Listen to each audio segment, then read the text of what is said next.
Yes Ramayanam శ్రీరాముని జననం బాల్యం ఆయన యవ్వనము అరణ్యంకు పోయేటప్పటికి సజీవంగా రామ వృత్తాంతాన్ని రాముని యొక్క జననాన్ని ఇప్పటికీ సజీవమైనటువంటి సాక్షి ఏదైనా ఉంది అంటే అది దశరథ్ మహలే.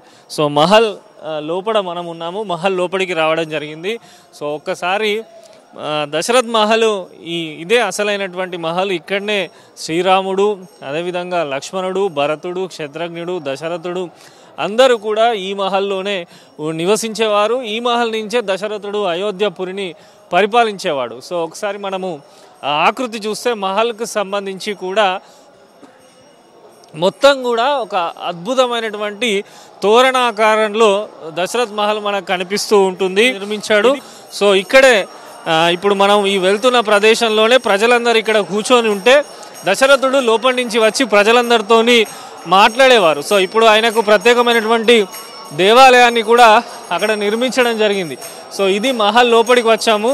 మనం ఒకసారి చూడొచ్చు ఇక్కడ మహల్ లోపల ఎంత అద్భుతమైనటువంటి కట్టడం ఉందో. అసలు ఎవ్వరికీ అంతు చిక్కని ఒక అద్భుతమైనటువంటి శిలాఖండం ఈ దశరథ్ మహల్లో ఉంది. ఒకసారి ఈ గోడ మీద కూడా అంటే మహల్ చుట్టూ గోడల మీద కూడా రాముని బాల్యానికి సంబంధించినటువంటి చిత్రాలు ఇక్కడ ప్రత్యేకంగా కనిపిస్తూ ఉంటాయి. సో దశరథ్ మహల్లో ముఖ్యంగా శ్రీరాముడి బాల్యముకు సంబంధించినటువంటి చిత్రాలు ఎంతో అపురూపంగా కనిపిస్తూ ఉంటాయి. భక్తులందరూ కూడా ఇక్కడికి రాగానే, ఎందుకంటే ఇది రాముడు తన బాల్యం యవ్వనము అరణ్యంకు పోయేంత వరకు కూడా ఈ మహల్లోనే ఉండేవాడు. రాముడి జ్ఞాపకార్థమే దశరథుడు ఈ మహల్ కట్టించాడు అని చెప్పి ఇక్కడ ఉన్నటువంటి పండితులు కానీ ప్రతి ఒక్కరు కూడా చెప్తున్నారు. సో ఇప్పుడే మహల్కు సంబంధించినటువంటి దేవాలయాన్ని కూడా ఇక్కడ ఉన్నటువంటి పండితులు ఓపెన్ చేయడం జరిగింది. సో భక్తులు చూస్తున్నాం మనం, పెద్ద ఎత్తున దశరథ్ మహల్ సందర్శనకు రావడం జరిగింది.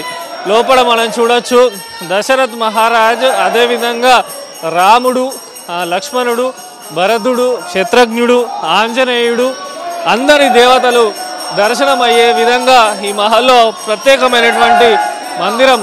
ఇది దశరథుని యొక్క వారసత్వం మొత్తం కూడా ఈ మహల్లో మనకు కనిపిస్తూ ఉంటుంది. సో ప్రతి ఒక్కరు దశరథుని కుమారుడు, సీతాదేవి వీరందరి విగ్రహాలు కూడా మనకి ఇక్కడ కనిపిస్తాయి. సో అయోధ్య రామ మందిర నిర్మాణం సందర్భంగా అత్యంత ప్రతిష్టాత్మకమైనది దశరథ్ మహల్. సో ఈ మహల్కు పెద్ద ఎత్తున సాధువులందరూ కూడా వచ్చి ఈ తరుణంలో దర్శించుకొని పోతున్నారు. సో బాలరాముని చిత్రాలు అయితే మహల్ చుట్టూ మనకు ప్రత్యేకంగా కనిపిస్తూ ఉంటాయి. సో పెద్ద ఎత్తున కూడా అంటే దశరథుని పరివారం మొత్తాన్ని కూడా ఈ మహల్లో ఏర్పాటు చేయడం జరిగింది. భక్తులందరూ కూడా జై శ్రీరామ్ అంటూ ఇక్కడ పెద్ద ఎత్తున నినాదాలు చేస్తూ దశరథ్ మహారాజ్ మహల్లో శ్రీరాముని కొలుస్తున్నటువంటి పరిస్థితి ఉంది. సో ఈ కళాఖండం మొత్తం కూడా త్రేతాయుగానికి సంబంధించినటువంటి కళాఖండమే. అద్భుతమైనటువంటి ఇక్కడ ఏదైతే వాస్తుకు సంబంధించినటువంటి శిల్పాలు కూడా అద్భుతంగా చెక్కారు. అంతు చిక్కని కళాఖండంగా దశరథ్ మహల్ని చెప్తూ ఉంటారు. సో లోపల ఇప్పుడైతే ప్రధానంగా ఇక్కడ ఆలయం నిర్మించారు, కానీ ఒకప్పుడు ఇదే మహల్లో దశరథుడు అయోధ్య ప్రజలకు సంబంధించి పరిపాలన చేసేవారు. సో భక్తులందరూ అయితే ఇప్పుడు దర్శించుకుంటున్నారు. సో మొత్తం కూడా మహల్ అనేది చాలా విశాలంగా ఉంది. పైన కూడా ప్రత్యేకమైనటువంటి గదులను కూడా మనం చూడొచ్చు. ఆ పైకి అయితే ఎవరిని భక్తులను పంపివ్వడం లేదు, కానీ ఆ పైన కూడా ప్రత్యేకమైనటువంటి గదులు ఉండేవాయి. ఆ గదులలోనే శ్రీరాముడు, దశరథుడు అందరూ కూడా అక్కడ ఉండేవారు అని చెప్తూ ఉంటారు.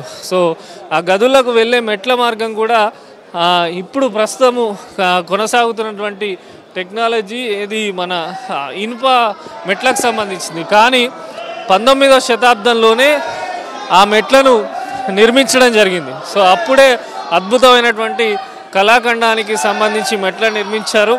అడుగడుగున కూడా దశరథ మహారాజు చేసినటువంటి రాజ్యానికి చేసినటువంటి సేవలు కానీ ఆయన పరిపాలన విధానానికి సంబంధించి కానీ, సో ఇది అయోధ్యలో దశరథ్ మహల్కు సంబంధించి దశరథుడు ఉండే నిజమైనటువంటి స్వరూపానికి సంబంధించినటువంటి చిత్రము. సో ఇక్కడ నలుగురు రాముడు, లక్ష్మణుడు, భరతుడు, శత్రుఘ్నుడు, దశరథుడు నలుగురితో కూడినటువంటి ఈ అద్భుతమైనటువంటి ఏదైతే ఈ పెయింటింగ్ ఉందో ఇది ఆ కాలం నుంచే ఉంటుందని చెప్పి వీరు చెప్తున్నారు. ఇప్పుడు కొంత దీనికి రీడిజైన్ చేయడం జరిగింది. సో ఇది దశరథునికి సంబంధించినటువంటి గొప్ప చరిత్ర.